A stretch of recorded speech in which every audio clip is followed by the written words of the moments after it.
Hello and welcome to Seekers Academy. Read a story daily के इस अंक में आपका स्वागत है। आज की कहानी है अ फुलिश स्टैग। चलिए इस कहानी को पढ़ते हैं और अपने इंग्लिश और इंग्लिश वोकैबुलरी को और बेहतर करते हैं। अ फुलिश स्टैग, फुलिश का अर्थ होता है मूर्ख और स्टैग STAG, स्टैग का अर्थ होता है 12 सिंघा। तो यह एक 12 सिंघा अर्थात एक मूर्ख 12 सिंघा की कहानी है। चलिए इस कहानी को पढ़ते हैं। It is said that outward appearance are often deceptive. It is said का अर्थ होता है ऐसा कहा जाता है। आउटवर्ड अर्थात बाहरी, अपीयरेंस का अर्थ होता है आकार, वेशभूषा या बनावट। ऑफन OFTEN को हम ऑफन पढ़ते हैं। तो ऑफन का अर्थ होता है प्रायः, और डिसेप्टिव, डिसेप्टिव मतलब भ्रामक या कपटी। तो कुल मिला के इसका अर्थ हुआ कि ऐसा कहा जाता है कि बाहरी बनावट या वेशभूषा अक्सर भ्रामक होती है। What appears useful and good may prove useless and harmful. appears का अर्थ होता है दिखना या प्रतीत होना या लगना। यूजफुल मतलब उपयोगी, या गुड मतलब अच्छा। मे प्रूव मतलब साबित होना। यूजलेस अर्थात बेकार, और हार्मफुल अर्थात हानिकारक।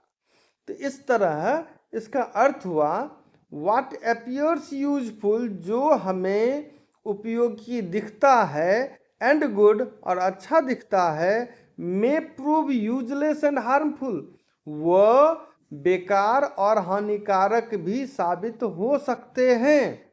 Therefore, we should not be jealous of the appearance of people and things. यहाँ therefore का अर्थ होता है इसलिए, जेलस का अर्थ होता है जलना, appearance पहले ही बता चुके हैं आकार, वेशभूषा, बनावट, पीपल मीन्स लोग होता है, और थिंग्स मतलब वस्तुएं होती।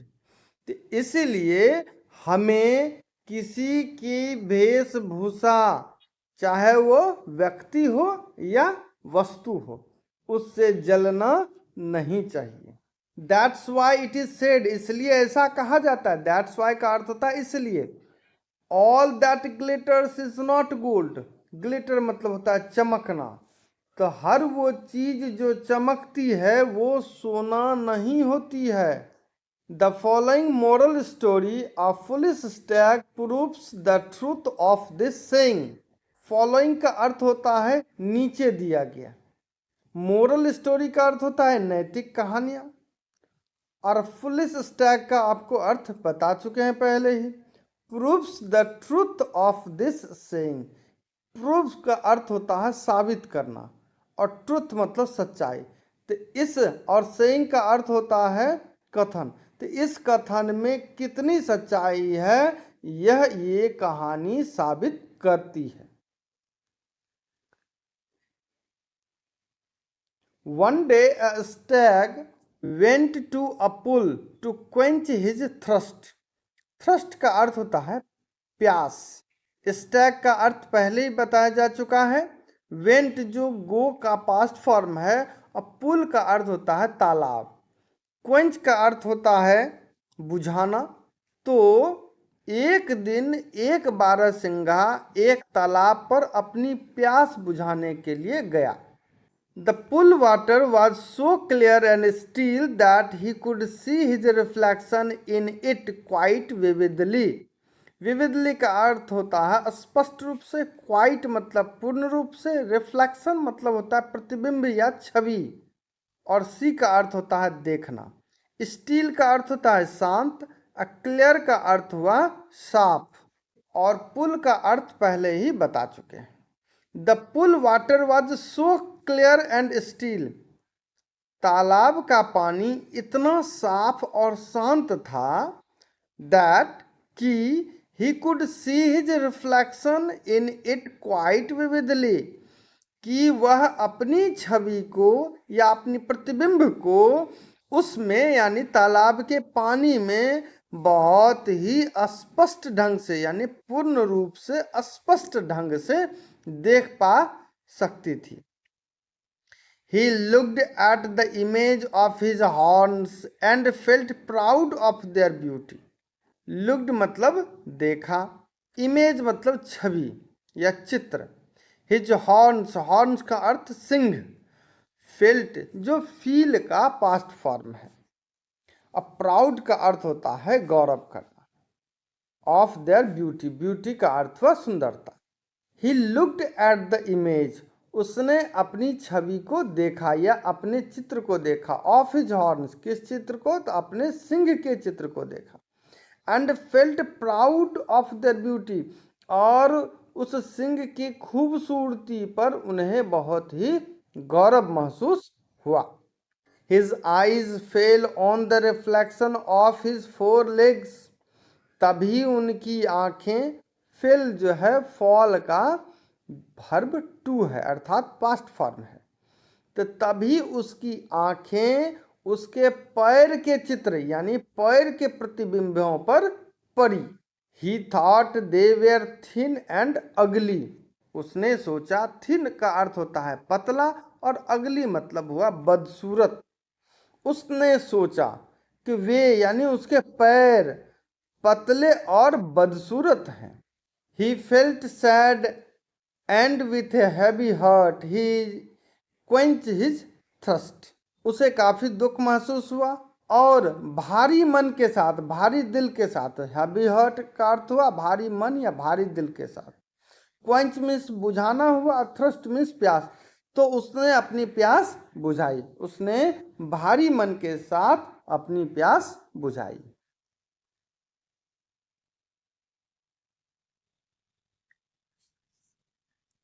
As the stag was about to leave, leave मतलब होता है छोड़ना, जाना, निकलना, तो जैसे ही स्टैग यानी बारहसिंघा निकलने को था, he saw a lion coming towards him. towards का अर्थ होता है की ओर, और कम का अर्थ होता है आना, तो उसने देखा एक शेर को उसकी तरफ आते हुए। So he took to his heels and the lion was left far behind. इसीलिए उसने भागना शुरू कर दिया। took to heels का अर्थ होता है भागना, तो so he took to his heels अर्थ हुआ कि इसलिए उसने भागना शुरू कर दिया। The lion was left far behind, और शेर काफी पीछे छूट गया। बिहाइंड का अर्थ होता है पीछे, अब फार मतलब दूर, और लीव मतलब छोड़ना होता है, इसी का पास्ट फॉर्म है लेफ्ट। तो इस तरीके से अर्थ हुआ कि शेर काफी पीछे छूट गया। The Stag took a sigh of relief, इस पर बारहसिंगे ने एक चैन की सांस ली, साई ऑफ रिलीफ अर्थात चैन की सांस। बट अनफॉर्चुनेटली, लेकिन दुर्भाग्यवश, अनफॉर्चुनेटली का अर्थ होता है दुर्भाग्यवश, लेकिन दुर्भाग्यवश हिज हॉर्न्स गॉट काउट इन बुशेज। बुशेज का अर्थ होता है झाड़ियां, और काउट जो है कैच का वर्ब टू है यानी पास्ट फॉर्म है, हॉर्न्स का अर्थ होता है सिंह, तो उसकी सिंघें झाड़ियों में फंस गई। He tried his best to be free himself, उसने स्वयं को फ्री करने के लिए यानी स्वतंत्र करने के लिए अपने हद से पूरा प्रयास किया। इन द मीन टाइम, इसी बीच, मीन टाइम का अर्थ हुआ बीच में, तो इन द मीन टाइम इसी बीच, the lion came quite close, शेर काफी नजदीक आ गया। The stag now cursed himself for condemning his legs and praising his horns. अब स्टैग, ऐसे कर्स का अर्थ होता है श्राप देना, लेकिन यहाँ पर इसका अर्थ हुआ अफसोस व्यक्त करना। अब बारहसिंघा को अपने ऊपर अफसोस हो रहा था कि क्यों उसने अपने पैरों की आलोचना की, एंड प्रेजिंग हिज हॉर्न्स, और अपने सिंह की प्रशंसा की। इस बात पर उसे बहुत ही अफसोस हो रहा था। But now he could do nothing, लेकिन अब वह कुछ भी नहीं कर सकता था। The lion overtook him and tore him to pieces. शेर ने उसे दबोच लिया, यानी शेर वहां तक पहुंच गया, बारहसिंगे तक शेर पहुंच गया। एंड टोर, टेयर मतलब होता है फाड़ना, तो टेयर का पास्ट फॉर्म है टोर, और उसे टुकड़ों में चीर दिया या फाड़ दिया। The stag was having pride for his horns, because of which he became the food of the lion. Stag यानी बारहसिंगा को was having pride for his horns, उसे अपने सिंह पर गौरव था, उसे अपने सिंह पर घमंड था। बिकॉज ऑफ विच, जिसके कारण, he became the food of the lion, जिसके कारण वह शेर का शिकार बन गया, यानी शेर का भोजन बन गया। ऑन द अदर हैंड, लेकिन दूसरी तरफ, ऑन द अदर हैंड का अर्थ होता है दूसरी तरफ या दूसरी ओर। He was cursing his legs, लेकिन दूसरी तरफ वह अपने पैर पर अफसोस व्यक्त कर रहा था, उसे श्राप दे रहा था। Which only could save him, केवल पैर ही उसे बचा सकती थी। From the grip of the lion, lion के चंगुल से, ग्रिप का अर्थ हुआ चंगुल, तो शेर के चंगुल से केवल पैर ही बारहसिंगे को बचा सकती थी, जिसे वो धुतकार रहा था, कि जिसे वह प्रसन्न नहीं था।